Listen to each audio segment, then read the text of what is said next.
বিসমিল্লাহির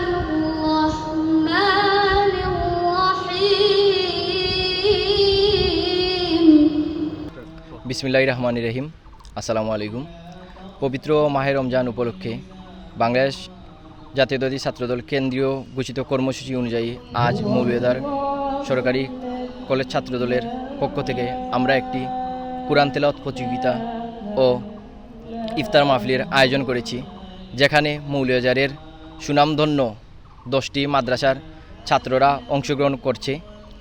আমাদের এখানে যারা অংশগ্রহণ করছে তাদের মধ্যে থেকে আমরা 3 জনকে বিজয়ী ঘোষণা করব এবং বাদবাকি যারা এসেছে আমাদের এই কুরআন তেলাওয়াত প্রতিযোগিতা দেখতে, তাদের সবাইকে নিয়ে আমরা একসাথে ইফতার করব এবং তাদেরকেও আমাদের পক্ষ থেকে, কলেজ ছাত্রদলের পক্ষ থেকে একটি উপহার দেওয়া হবে। আমাদের এই কার্যক্রমটি আজ আমাদের মৌলভীবাজার সরকারি কলেজ ছাত্রদলের যে কার্যক্রমটি আমাদের সরকারি কলেজের সকল শিক্ষক থেকে শুরু করে শিক্ষার্থীরা খুবই পজিটিভভাবে দেখছে। আমরা বাংলাদেশ জাতীয়তাবাদী ছাত্রদল মৌলভীবাজার সরকারি কলেজ শাখা সবসময় ছাত্রদের পাশে ছিল, আছে এবং ভবিষ্যতেও থাকবে ইনশাল্লাহ।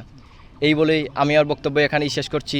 বাংলাদেশ জিন্দাবাদ, বাংলাদেশ জাতীয়তাবাদী ছাত্রদল জিন্দাবাদ, শহীদ জিয়া অমরুক, আপসীর নেত্রী, দেশনেত্রী আপসীর নেত্রী বেগম খালেদা জিয়া জিন্দাবাদ, আগামী রাষ্ট্রনায়ক দেশনায়ক তারেক রহমান জিন্দাবাদ, জাকির হোসেন উজ্জ্বল ভাই জিন্দাবাদ জিন্দাবাদ। উৎসবের খুশি হবে নগদে বেশি, কারণ ঘন্টায় ঘন্টায় আছে গিফট জেতার সুযোগ।